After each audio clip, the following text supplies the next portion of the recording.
साथियों, आज मुझे स्वामी विवेकानंद जी की भी एक बात याद आ रही है।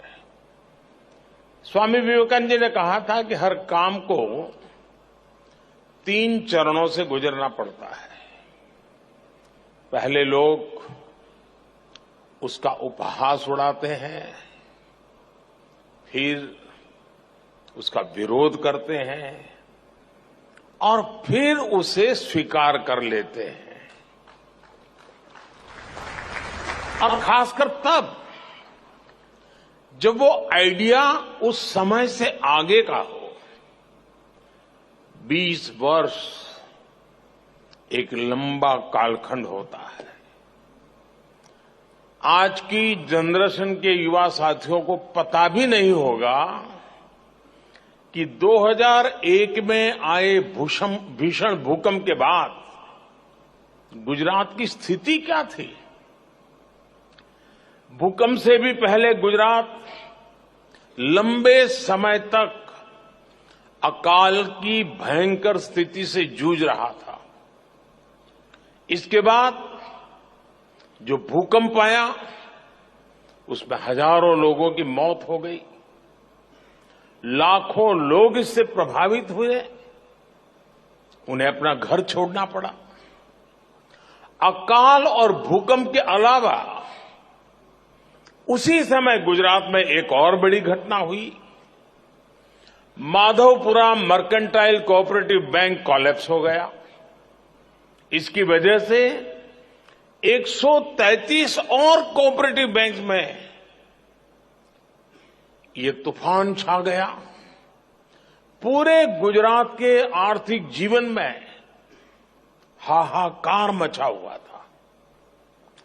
एक तरह से गुजरात का फाइनेंशियल सेक्टर संकट में आ गया था। उस समय मैं पहली बार विधायक बना था।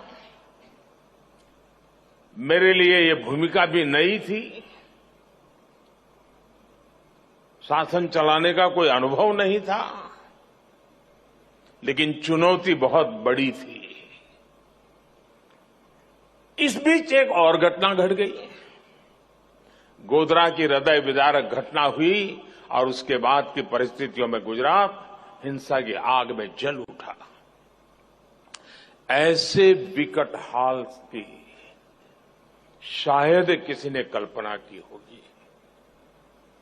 मुख्यमंत्री के तौर पर भले उस समय मेरे पास ज्यादा अनुभव नहीं था, लेकिन मेरा गुजरात पर, अपने गुजरात के लोगों पर अटूट भरोसा था। जो लोग एजेंडा लेकर चलते हैं वो उस समय भी घटनाओं का अपने तरीके से एनालिसिस करने में जुटे हुए थे। ये कहा गया कि गुजरात से युवा, गुजरात से उद्योग, गुजरात से व्यापारी सब बाहर चले जाएंगे, पलायन कर जाएंगे और गुजरात तो ऐसा बर्बाद होगा कि देश के लिए बहुत बड़ा बोझ बन जाएगा। दुनिया में गुजरात को बदनाम करने की साजिश रची गई। एक निराशा का माहौल खड़ा करने की कोशिश की गई। कहा गया कि गुजरात कभी भी अपने पैरों पर खड़ा नहीं हो पाएगा। उस संकट में भी मैंने संकल्प लिया कि चाहे परिस्थितियां जैसी भी हो, गुजरात को इससे बाहर निकाल के ही रहूं।